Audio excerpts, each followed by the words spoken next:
Պարոն Ղահրամանյան, Ռոբերտ Քոչյանի դաշինքը դիմել է Սահմանադրական դատարան վիճարկելու ընտրությունների արդյունքները, իսկ Ուժեղ Հայաստանը եւ Բարգավաճ Հայաստանը դիմել են Կենտրոնական ընտրական հանձնաժողով վերահաշվարկի համար։ Ինչ սպասել։ ԿՀ-ին վերահաշվարկին արել, որը վիճարկելու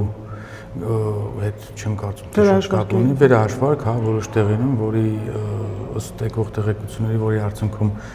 քաղաքացիական պայմանագիր կուսակցության ԿՎՆ-ները ավելանում են ավելի շատ, քան որևիցե մեկինը, իսկ Ռոբերտ Քոչյանն դե չգիտեմ, հիմա երևի հրահանգստացել ինչ որ Նախորդ անգամ էլ դիմեցին։ Դե Գալչկայի համար պետք է ասվի, որ հետո ասվի, որ դե այդ ընտրությունները նույնիսկ վիճարկվեցին Սահմանադրական դատարանում, այնինչ բոլորը կանան վիճարկեն ընտրությունների արդյունքները, ես դե խնդիր չեմ տեսնում։ Նարեկ Կարապետյանը երեք հայտարարել է, որ հիմա էլ հույսը դրել են, թե ձեզանից 8 падգամավոր կփոկեն եւ դրանից հետո Նիկոլ Փաշինյանը կկորցնի իր աթոռը։ Ես 5 տարի այդ են խոսում, 5 տարի էլ կխոսան դեռ։ Պատկերացնում եք մարդկանց բան է, էլի, այսինքն ներողություն արտահայտության համար քաղաքական թերհասությունը կամ քաղաքական կներեքի եւս մեկ անգամ բարերից համար ողորմելի լինելը, որ հույսը դնում են ուրիշի մանդատները գողանալու մեջ։ Եվ դա հրապարակային ասում են։ Նրանք այնքան հասուն չեն քաղաքականապես, որ ժողովրդին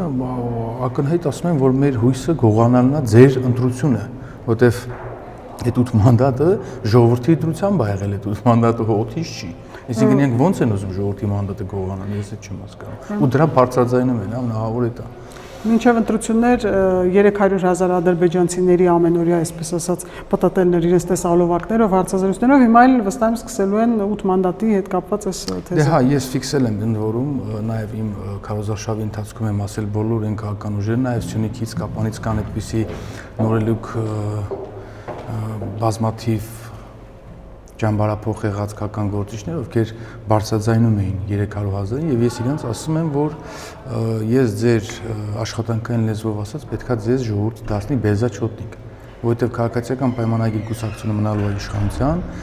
եւ գալու է 2031 թիվը եւ ադրբեջանցիները չեն գալու 300,000-ով եւ դուք կրկնում եմ ձեր աշխատանքային լեզվով ասած ձեզ բոլորին ֆիքսել եմ։ Իրանց բոլորին պետքա բեզաչոտնիկ սարքել կրկնում եմ իրանց աշխատանքը։ Նայեք, դրան զուգահեռ, երբ իրենք փորձում էին վախեցնել անընդհատ սյունեցիներին, հենց Տավուշի մարզի եւ առհասարակ բոլոր սահմանամերձ հատվածների բնակիչներին, երբ դուք պտտվում եք եւ անընդհատ վարչապետը ասում էր տեր կանգնեք խաղաղությանը տերեք, թե ոչ բոլորը ասում են եւ տեսանք թե Սյունիքի սահմանամերձ բնակավայրերում ինչ բարձր ձայներ դուք հավաքեցիք եւ հենց Կիրանցում։ Դա հենց վկայում է նրա մասին։ Հենց վկայում է նրա մասին, որ մարդիկ չեն հավատում նախնդիմությանը եւ կրկնում եմ, երբ որ մարդը իր արևին 18 թվականի հեղափոխությունից հետո 5 կուսակցություն, 5, 4, 6, չգիտեմ, արդեն քաղաքական թիմափոխում, այդ թվում նաև քաղաքացիական պայմանագրին է, խոսքս իդեպ Գրիգորյան Աննայի մասին չի։ Երբ որ այդքան թիմափոխում, ինքը, չգիտեմ, ինչ որ պաշտոնա զբաղեցնում, պաշտոնի հետ մեկտեղ տուն կառուցում, ինչքանով տեղյակ եմ նաև իր սերտ կապված անձինք իր հետ միասին շինարարական ընկերություն են բացում, աշխատանքներ են կատարում եւ հետո գնում հարցազրույց է տալիս, որտեղ 300,000 ադրբեջանցի, եթե 300,000 ադրբեջանցիները գալիս են, դու այդքանը ո՞նց ես անում։ Մենք թողնելու ենք լքենք սի, դրա համար էլ ջախջախվել են իրանք։ Գայք Ծառուկյանի նկատմամբ քրեական հետապնդում է հայտարարվել, ինչից հետո ընդդիմությունը շտապեց հայտարարել, որ նրա նկատմամբ քաղաքական հետապնդում է իրականացվում։ Ինչ կասեք։ Ոչ մի բան չեմ ասի, հիմա ամեն օր ում Հայաստանի Հանրապետություն 18 թվականից հետո քրեական հետապնդում է հարուցում, ասում են քաղաքական է, հիմա եւ կարող է մասնակցել է քաղաքական process-ներին, որ այդ հետապնդումը չհարուցի։ Դե ելնին ավանսով քաղբանտարկյալի խոսակցությունն է անրոջ է։ Հենց նույն Ծառուկյանը պնդում էր, որ հունիսի 7-ից հետո իր որդին պետք է գար, բայց տեսնում ենք, այո, նրա փախոստին ականատես եղանք։ Նայեք, սա սինիկության գագաթնակետն է, երբ որ մարդը կոնկրետ քրեական հանցագործության մեջ է մեղադրվում, եթե չեմ սխալվում, կարակոց կամ ինչ, այսինքն ինչ նախանգարում մինչև հունիսի 7-ը գալը եւ հունիսի 7-ից հետո գալը։ Այսինքն ինչ անելու ենք այն հույսով եք, որ դուք գալու եք իշխանության եւ ձեր ընտանիքի անդամների դադարելու են հանցագործություն կատարած անցամարվել։ Չէ, այսինքն ինչ կարակոց ա եղել, չգիտեմ կարակոցն է թե ինչ քրեական գործա, չգիտեմ իրա որտեղ գաված, այսինքն եթե եկավ դուք եկաք իշխանությանը դեպք կոծկվելու, այսինքն իրանք ակնհայտ ընդունում են, որ եթե մենք գանք իշխանության, մեր արած բոլոր հանցագործությունները զրոյացվելու է։ Մեր որդիները իրավունք են ունենալու, ինչպես նախկինում կրակել սրճարաններում, չգիտեմ, կազինոյի մեր որտեղ։ Իսկ ըստ ձեզ ինչ կլինի, եթե օրինակ ընդդիմությունը չվերցնի մանդատները։ Հնարավոր համարում եք։ Ոչ մի բան։ Չէ, ինվերսիտի չեն վերցնի, հիմա ինչ պետք է լինի։ Ազգային ժողովը իր գործառույթները կատարելու է, հիմա որ վերցել էին ինչ փոխվեց, հիմա վերջին 5 տանում վերցել էին, ինչ փոխվեց, ոչ մի բան էլ չփոխվեց։ Բացի նրանից, որ մեր եւ ժողովրդի ներվերը բավականին քայքայվեց։ Մամուլում հրապարակվել են Ռուսաստանի Դաշնության հատուկ ծառայությունների գաղտնի փաստաթղթեր, համաձայն որոնց ավելի քան 1.1 միլիոն դոլար Հայաստանի դեմ քարոզչական արշավի համար է տրամադրվել։ Ինչպես սա կմեկնաբանեք հաշվի առնելով, որ ռուսական ԶԼՄ-ների տարածած հայտարարությունները մեկին մեկ կրկնում էին այստեղ ընդդիմադիրները։ Դե նախ ծիծաղելի թվեր եք ասում, ես կարծում եմ Ռուսաստանի Դաշնությունը շատ մեծ գումարներ է ծախսել Հայաստանի Հանրապետությունում եւ քարոզչական եւ իր պրոքսի, այսպես ասած, ուժերին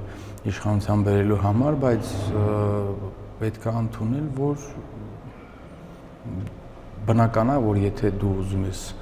իշխանություն փոխել, այսինքն այդ իշխանությանը թշնամի ես քեզ համարում հետևաբար, որը իրանք ընդունում են իրենց ամբողջ գործելավոճով, բնական է, որ քո թշնամու հաղթանակը, թշնամի քաղաքական տեսանկյունից նկատի ունեմ, թշնամու հաղթանակը դժկամությամբ պետք է ընդունես կամ շնորհավոր ես առավել եւս, բայց